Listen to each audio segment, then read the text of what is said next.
Why don't Canadians seem to want a good deal? So I get this question. It's kind of a weird question that is asked usually by business people from emerging countries trying to do business in Canada. If you're not born in Canada, you're now doing business here, this is the place for you. Click here the subscribe button and set up the alert. And if you like this specific video, click the like button for us, okay? So here's what really happens. What I'm gonna say today, it has to do with all types of relationships, your potential clients, but it's more like the society as a whole. But I'm gonna use a lot of examples here about people that you hire. So let's say your suppliers. So because this is a more obvious thing. So let's say when you have a business here and you want to buy something from someone, right? Or to hire a service provider or buy some product. If you are especially from an emerging country, you jump at the opportunity. Oh, there's somebody wanting to buy from me? Okay, I'm gonna stay late to take their call. Or I'm gonna make room for my meeting. Oh, but I had something else booked for that time. Don't worry, I'm gonna make room in my calendar to jump at the opportunity. So there is typically that eagerness that is very strong, especially if you grew up in an environment that it's either very competitive or very volatile. Competitive means you're gonna go for the big kill and like leave everything else aside and then you figure out what's gonna happen. Or if things are very volatile anyways, people are used to meetings being rescheduled and whatnot, you're gonna jump at the biggest opportunity that is apparent in front of you. So typically what we see happening then is that I hear a lot of people that are immigrant entrepreneurs doing business in Canada. I hear a lot of complaints about what they perceive as being a given lack of sense of urgency from the part of Canadians. They don't seem to be flexible enough or interested enough or curious enough or have a sense of urgency to do it now, right? And how does this show up? Let's look at some specific examples. Let's say, for example, I have a business and I want to buy a lot of a specific item.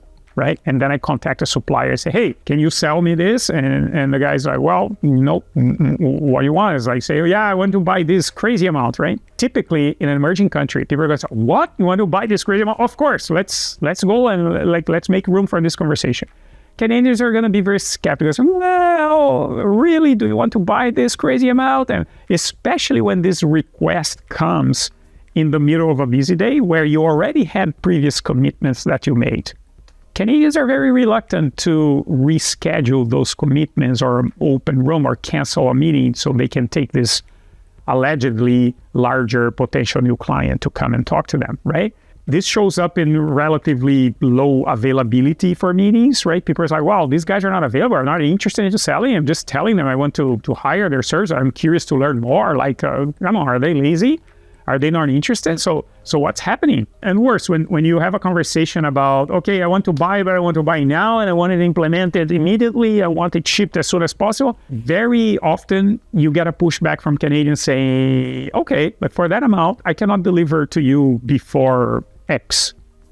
You're like, oh, what's wrong with this Canadian guy? Like, I'm giving him the opportunity of a lifetime here, like to buy a lot from them, and they're telling me that no, they can't do it. Wow, if this was my business in my home country, I would beg backwards. Even if I can't make it, I'll promise some miracle, and then I'm gonna figure out a way to deliver that. We don't see Canadians doing that too often, right? Extending these timelines to because they will look at the plans that they already have and the commitments they already made, and yours only comes after that. They're not going to bump existing clients. So we see this perception when a foreign-born business person in Canada is trying to engage with Canadians about these great opportunities. They find it's a cold reception on the other side. And it's very easy to confuse in our brains the reasons for that. It's very easy to think that they're lazy, they're not motivated, they don't make an effort to get new clients and all that. And I'm going to tell you, it's not what happens at all. I understand the perception, but this is an inaccurate perception. Okay, and let's talk about it here. I want also to mention that we have our platform that's called Your Business in Canada for you who are a foreign-born business owner doing business in Canada, trying to grow your business in Canada. we have a group of like-minded people like you that we walk this path together, and we make things easier for you to exercise the full potential of your business. So click the link here in the description and come talk to us, join our platform. Okay, so I said it's a misperception that we have. It's not that Canadians are lazy or not motivated or not making efforts to grow or get new clients. It's not that at all. So what is actually happening under the surface here is that typically, okay, in places that are very competitive or in places that are very volatile, typically emerging markets, we have a focus on transaction, and especially in environments that there is a relatively low trust. If people approach business transactions as a win-lose situation, right? If I win, you have to lose, or if you won, that automatically means that I lost. If there is this zero-sum game, then people become very transactional. They focus on the deal. Yeah, I have a meeting pre-booked with that guy. Who cares? Not going to show up. Whatever, if he doesn't like it, too bad. I'm going to make more money on this other one here. There's a lower level of trust. In places like Canada, where the level of trust, there is more of a community-oriented environment, even in business, even between business owners, right? There is more a focus on relationships. And it's understood that once you have strong relationships, then yes, you're going to have a series of transactions that are going to happen during that period of that relationship. So Canadians tend to be focused on that underlying relationships.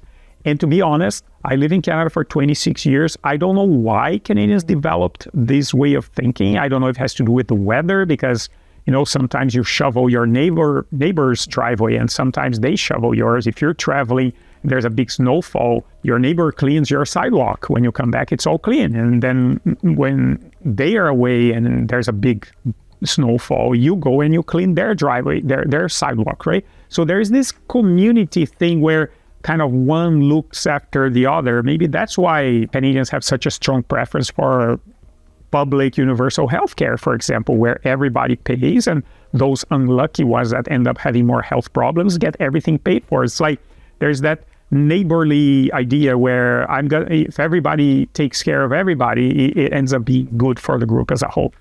That, I don't know, again, not a sociologist, anthropologist, whatever, but what I know from business is that there is definitely a preference for business relationships.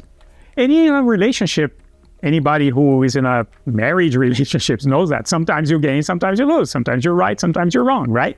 So sometimes the deal ends up being a little better for you, but the next time the deal is going to be a little bit better for the other one. So there is this underlying trust in the relationship that overall people believe everybody's going to be better off if everybody trusts everybody helps everybody. So what happens to deal making then? Like, look what happens. We have this idea that relationships are better than necessarily standalone transactions. So that means people have more of a long-term approach. It's not like the deal that's in front of you. It's the relationships that you have that will bring you deals over time.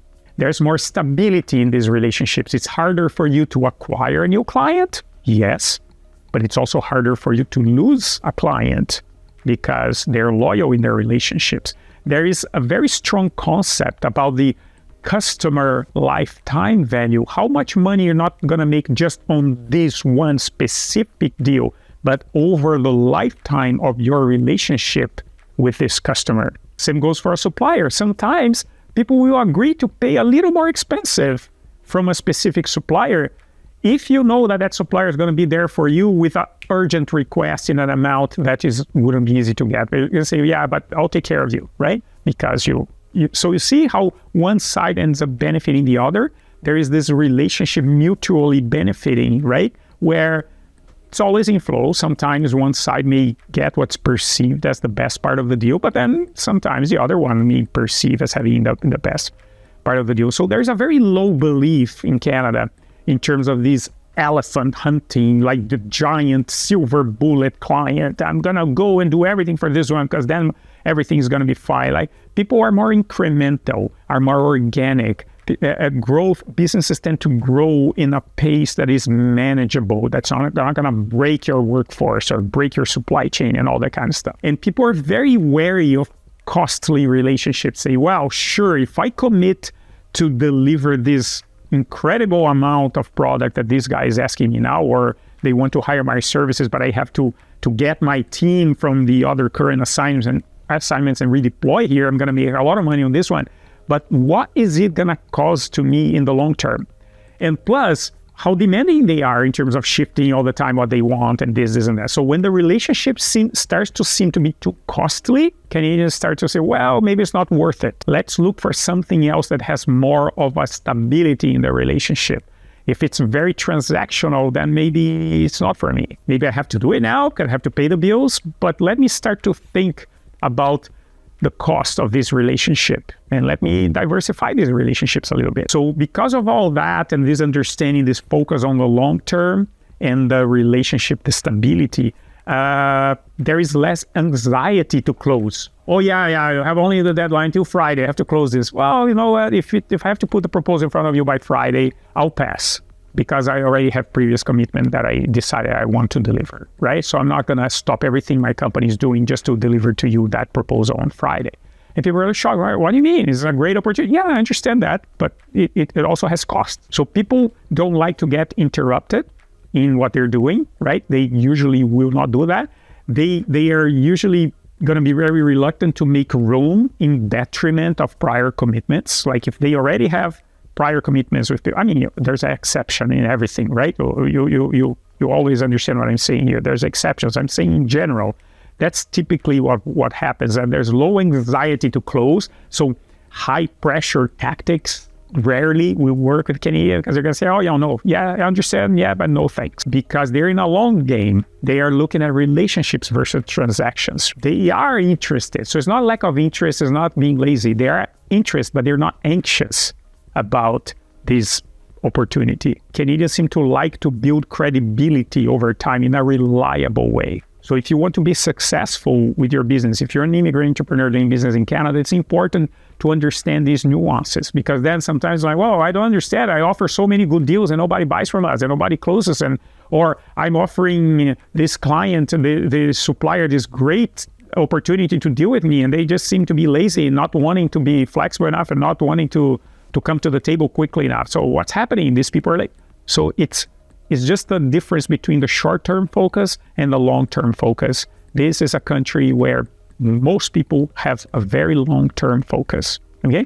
So there's a few more videos here that are useful in this journey if you want to see more.